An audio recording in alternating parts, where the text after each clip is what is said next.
Good afternoon, everyone. My name is Gracia Paramita. I'm from Indonesia and I'm the co-founder of Indonesian Youth Diplomacy, which will be the host of the Youth 20 Summit next year, 2022, by the Indonesian presidency of G20. Recover together, recover stronger. Presidensi G20 Indonesia secara resmi mulai berjalan sih sejak 1 Desember 2021 terus sampai 12 bulan ke depan. Nah, sebenarnya ini merupakan sebuah momentum bagi bangsa kita Indonesia untuk dapat meningkatkan diplomasi secara global, khususnya pasca pandemi COVID-19. Melalui U20, Y20, pemuda dan pemudi memiliki andil besar dalam menentukan arah kebijakan dan manfaat dari recovery itu sendiri. Nah, hari ini dalam satu cerita saya Jimmy Untoro akan membahas ya, dan sekaligus berkenalan dengan sosok yang sangat aktif, concern dan konsisten dalam isu-isu bidang diplomasi dan tertarik dengan isu global lainnya. Yuk kita langsung saja kita ngobrol-ngobrol dengan sahabat dan sekaligus ini cukup unik sih. Walaupun dia masih muda, dia ngajar saya di salah satu sekolahan dan ini adalah Grace Paramita. Apa kabar Grace? Halo Pak Jimmy, baik, sehat. Apa kabar Pak? Good. Pak, senang sekali ini bisa ngobrol-ngobrol dalam satu cerita untuk Indonesia ini ya. Gimana nih Grace persiapan daripada G20 khususnya dari sektor youth ya? Kalau untuk di U20 kami sudah lebih advance persiapannya. Jadi sejak Februari 2021 itu udah bikin semacam pemetaan apa sih isu atau masalah yang memang sering dihadapin oleh anak muda di negara-negara G20. Lalu juga kami mencari masukan, membangun opini juga dari berbagai pihak. Tidak hanya kelompok muda aja tapi juga ada engagement group lainnya. Kita sebutnya engagement group itu semacam kelompok masyarakatnya G20. Ada yang namanya Business 20, kelompok bisnis. Think 20 dari think tank atau strategis, kemudian ada labor, serikat buruh, urban 20, perwakilan pemimpin daerah, lalu ada civil society, kelompok masyarakat sipil, women dari kelompok perempuan, science 20, ilmuwan, parlemen, dan yang terbaru nih, ini yang teman-teman perlu tahu adalah Indonesia pertama kalinya membuat kelompok yang disebut SAI20. Jadi SAI20 itu kepanjangan dari Supreme Audit Institution atau BPK-nya, Badan Pemeriksa Keuangan dari 20 negara. Really? Dan ini pertama kalinya diluncurkan saat presidensi G20 Indonesia, khususnya di bulan Januari 2022 lalu. Nah, karena banyak kelompok masyarakat ini, tapi juga perhatian Indonesia melihat bahwa 55% dari penduduk Indonesia adalah usia produktif, generasi Z dan generasi milenial, makanya Y20 ini jadi semakin menarik karena yang terlibat juga banyak dari anak muda. Kemudian yang Y20 sendiri sudah berdiri sejak 2010, jadi sudah lebih dari satu dekade kami mencoba melihat apa yang kira-kira bisa dievaluasi dan mungkin malah perlu adanya inovasi baru. Nah mungkin dari situ dulu tuh ceritanya. Jadi gimana kalau dari awal cerita ya dari Grace ini, dari karier sampai gimana sih permulaan sampai you bisa masuk di dalam kelompok G20 ini, at least dari sisi the youth ya atau the young lah gitu ya. Jadi dulu itu saya juga terpilih sebagai delegasi Indonesia untuk Youth Aid Summit. Jadi itu waktu 2013 Indonesia diundang di 2 pertemuan, pemuda G20 U20 dan pemuda G8 yang sekarang berubah menjadi nama G7 karena Rusia sudah keluar dari G8. Nah, setelah pulang dari London Y8 Summit yang menjadi penyelenggaranya itu waktu itu disebut Indonesia G20 Indonesia Youth Organized Committee. Saya sebagai alumni berpikir gitu dan mengajak teman-teman lainnya sesama alumni juga, kenapa nggak kita bikin organisasinya yang lebih meluas, isunya lebih global, lebih umum, sehingga kasnya tetap G20 tapi kita juga menjangkau isu-isu global lain. Maka di tanggal 23 Desember 2013 lahirlah IYD atau Indonesian Youth Diplomacy yang tujuannya sesederhana kita ingin menyemangati para pemuda-pemudi Indonesia dimanapun, nggak cuma di Indonesia aja, tentang diplomasi. Bahwa diplomasi itu tidak hanya milik elitis atau para diplomat yang mungkin sudah senior umurnya, tapi anak muda pun bisa dibekali skill diplomasi, bahkan berjejaring dan berkoneksi dengan para diplomat, baik itu diplomat Indonesia atau bahkan diplomat asing di Jakarta atau diplomat-diplomat lain. So kalau tadi bicara Indonesian Youth Diplomacy itu age range-nya umur berapa? Kalau untuk usia kan karena di pemerintah Indonesia juga udah ada undang-undang pemuda, undang-undang Kemenpora nomor 40 tahun 2009. Pemuda itu dikatakan usia 16 sampai 30. Tapi karena kami pertimbangannya biasanya umur 16 itu belum punya SIM atau belum punya KTP, akhirnya tapi udah bisa kerja loh. Ya. Akhirnya disepakati bersama dari tim kami 18 sampai 30.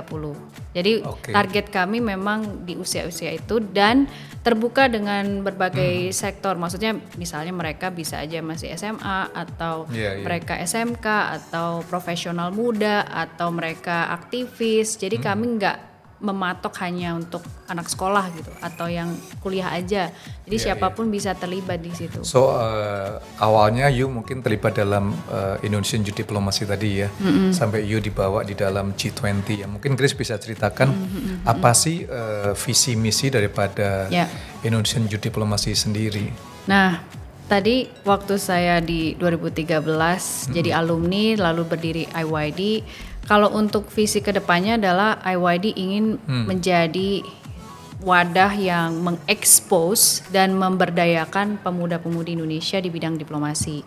Sedangkan misinya ada semacam dorongan dan pemberian kapasitas, pengembangan kapasitas anak muda ini dari baik itu secara lokal maupun ke global. Jadi kami nggak pengen kesannya nanti cuman fokus ke luar negeri, tapi untuk pemuda daerah misalkan di daerah rural atau di area pedalaman itu jadi terpinggirkan karena sekarang yang diusung oleh Presiden Joko Widodo juga semangat inklusivitas. Nah, ini masih hal baru sih, tapi kita coba explore juga.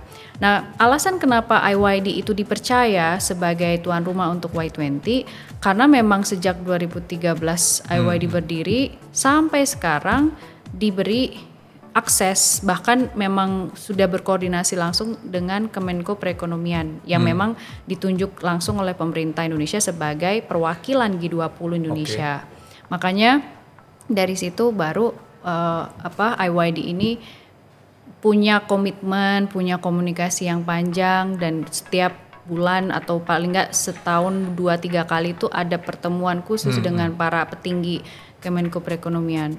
Nah, ini yang mungkin saya bisa share juga bahwa pemuda itu banyak perannya. Mereka bisa bergerak di jalan, mereka bisa jadi aktivis, mereka bisa jadi peneliti di balik layar atau industri kreatif, tapi di usaha atau di dunia politik atau pemerintahan itu masih jarang saya lihat pemuda yang menjadi mitra dalam arti mereka bisa ngobrol tanpa harus ada birokrasi yang panjang, bisa menyampaikan ide dan proposal atau semacam gagasan termasuk inisiatif-inisiatifnya, dan itulah yang kami coba dorong bahwa inisiatif pemuda itu bisa dilakukan secara kolaborasi, bisa komunikasi yang baik dengan para pemangku kepentingan atau para pejabat elit-elit yang ada di pemerintah. Tapi IYD sendiri cukup merata nggak seluruh Indonesia? Nah, ini juga jadi tantangannya sih. Atau hanya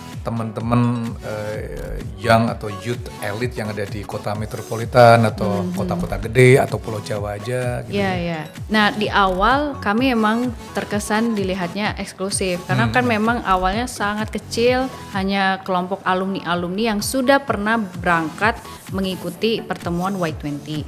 Tapi setelah 2018 dengan adanya YouTube, adanya aplikasi digital, itu juga membantu cara kami untuk menjangkau pemuda daerah yang di luar Jawa. Chris, kalau kita bicara tentang youth diplomacy ya, setelah 9 tahun ini mungkin bisa ceritakan what is the milestone atau significant thing yang sudah terjadi lewat IYD. Seringkali kan konstituen para partai atau government, ini anak-anak paling trial and error so they don't have time to meet or to talk gitu ya. So 9 tahun ini ada nggak yang quite significant breakthrough? Kalau saya lihat yang diusulkan mungkin pemikiran think tank daripada IYD. Kalau untuk inovasi atau breakthrough-nya adalah bagaimana setiap masukan per tahun itu selalu didengar. Jadi kita diundang, anak-anak IYD ini bisa diundang oleh pihak menteri atau pejabat deputi Kemenko Perekonomian aja, itu udah istimewa sih menurut kami, karena nggak semua pemuda punya akses ke situ. Nah, yang kedua, ini yang sebenarnya lagi masih di eksperimen juga, selain yang tadi berusaha mencari potensi pemuda di luar Jawa, kami juga bikin yang namanya Y20 Awards di tahun ini. Itu juga semacam ngasih tahu bahwa 8 tahun IYD berdiri, kami juga menyoroti nih pemuda-pemudi global di berbagai negara, nggak cuma negara G20 aja, yang sudah berkontribusi punya proyek atau mereka bikin organisasi dan dampaknya juga nyata gitu ke masyarakat. Kami ada 4 kategori untuk awards itu. Yang pertama bidang ketenaga kerjaan sosial atau social entrepreneurship. Lalu kedua digitalisasi, misalnya mereka punya startup atau mereka bikin aplikasi. Yang ketiga keberlanjutan lingkungan atau ekonomi sirkular yang berkaitan dengan keberlanjutan. Dan yang terakhir ini yang menarik karena ini khasnya Indonesia yang memang topik yang yang diusung atau diusulin sama Y20 Indonesia, yaitu keberagaman dan inklusi. Jadi yang disorotin lebih gimana sih pemuda-pemudi ini punya proyek yang berkaitan dengan budaya, industri kreatif, atau bahkan menjaring kelompok disabilitas misalnya gitu. Wow. So back to your personal question nih, Grace. Mungkin you bisa ceritakan why you interesting this thing, mungkin dari kuliah you.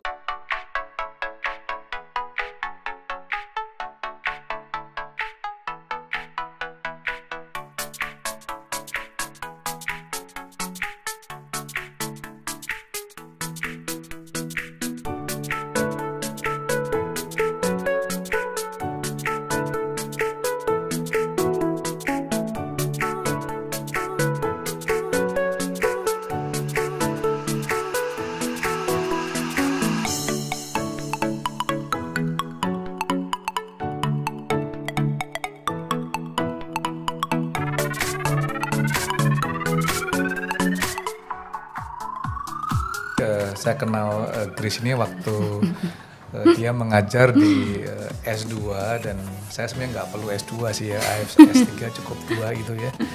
Tapi very interesting karena you memberikan perspektif gitu ya. Sampai saya membaca data you sampai pernah menjadi putri lingkungan hidup gitu ya, years ago. Mungkin bisa sedikit cerita, Grace? Oke. Jadi kalau ditanya gitu, apa sih yang khas dari Grace gitu? Saya bisa bilang 3 poin. Pertama, isu lingkungan hidup. Yang kedua, aktivisme muda, baik itu diplomasi atau isu lain. Yang ketiga, pendidikan. Dan puji Tuhan, orang tua saya itu mendidik secara demokratis. Jadi mereka nggak pernah menyuruh atau menekan bahwa saya harus ini itu gitu. Jadi ketika saya diberi pilihan-pilihan, dan memang dari kecil udah diajarin nanam pohon, udah diikutkan kelompok lingkungan. Jadi waktu SMP itu, waktu kepilih jadi putri lingkungan dari Tunas Hijau Club, otomatis saya juga bergabung sebagai anggota mereka. Dan setiap minggu tuh kami ada penanaman pohon, bikin hutan kota, sampai akhirnya Bu Risma jadi wali kota waktu itu. Jadi perjalanan itu yang sebenarnya membuat saya jadi punya pikiran yang lebih luas lagi bahwa anak muda lokal bisa kok berkiprah di internasional dengan satu isu yang konsisten. Nah dari situ sejak SMP saya coba menggali lagi, mengeksplor bagaimana membuat aktivisme muda yang isunya lingkungan. Baru habis itu kuliahnya ambil HI. Jadi waktu S1 HI, S2 HI, sampai S3-nya juga HI itu melihat bahwa oh ternyata belajar isu global itu bisa lewat diplomasi tanpa meninggalkan jejak aktivitas yang saya suka dari dulu, yaitu isu lingkungan. Makanya pada saat bikin penelitian, dan karena pendidikan itu jadi penting bagi saya, kalau ditanya cita-cita saya profesor muda. Saya bukannya jadi pengen diplomat atau apa, pengennya jadi profesor muda sebelum umur 40 mudah-mudahan di bidang lingkungan global. Nah, karena itulah jadi ngerasa bahwa Tuhan itu sudah sedemikian hebatnya memberikan kita kekayaan alam, hal-hal yang kita bisa rasakan, tapi di Indonesia sendiri itu belum banyak anak muda yang punya kecakapan akademik dan penelitian, perempuan terutama di bidang isu diplomasi dan lingkungan. Makanya itu yang selalu berusaha untuk saya coba bangun sedemikian rupa secara konsisten, dan tentunya ini nggak cuma buat pribadi, justru dengan berbagai pencapaian yang sudah saya lakukan bersama teman-teman juga di IYD itu ingin mencetak gracia-gracia lain atau mungkin penerus yang lebih hebat lainnya, supaya isu lingkungan ini nggak menyentuh anak urban, tapi juga kelompok inklusif terutama kelompok rentan kayak kelompok adat, kelompok disabilitas. Ini juga jadi sorotan baru yang saya coba lihat ya, bahwa 1/4 penduduk dunia itu kelompok disabilitas. 1/4 dari total penduduk dunia itu disabilitas. Dan disabilitas ini nggak cuma disabilitas fisik, juga intelektual, mental, macam-macam. Makanya dengan adanya fakta ini, jadi apalagi dirunut lagi nih ke anak muda. Belum lagi ada satu hal yang bikin saya terus semangat di pendidikan adalah Indonesia itu walaupun 55%-nya generasi muda, tapi hanya 10-11% yang sudah mengenyam S1. Hanya 10%. Nah ini yang jadi itu jadi big beban yang berat nggak? Iya. 55%, 55% ada dalam usia produktif, tapi 10% yang sudah hanya punya kompetensi gitu istilahnya. Iya. Makanya ini jadi trigger, jadi kayak semacam selalu jadi penyemangat di saat jatuh, di saat mungkin capek gitu ya. Tapi angka ini belum banyak, belum naik signifikan gitu. Makanya dengan bantuan dan mungkin support dari Pak Jimmy dan teman-teman semua, ini akan jadi misi bersama kita. Saya percaya Indonesia itu sudah punya nilai yang hebat, gotong royong, kolaborasi, Bhinneka Tunggal Ika, bagaimana mengelola perbedaan-perbedaan kita. Itu yang ingin kita coba teruskan gitu, semangat itu, bahwa kami nggak akan bisa sendiri nih ngerjain kayak gini, dan memang masih panjang perjalanannya. Pendidikan pun juga terlepas ada fasilitas, ada kampus merdeka, ada banyak upaya baik yang sudah dilakukan oleh pemerintah, tetap anak muda itu masih bisa bikin karya, berkontribusi, saling mensupport, saling membantu dan berkolaborasi. Wow, keren banget nih ya. Saya ingin ajak untuk Anda melihat bagaimana perjalanan daripada Dr. Grace Paramita, bagaimana dia melakukan diplomasi demi diplomasi, kegiatan di Indonesia mungkin luar negeri. Yuk kita sama-sama melihat apa yang terjadi.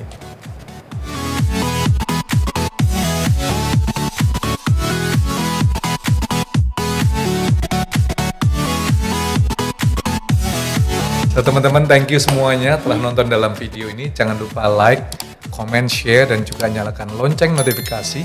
So, sampai jumpa dalam video selanjutnya. Satu cerita untuk Indonesia.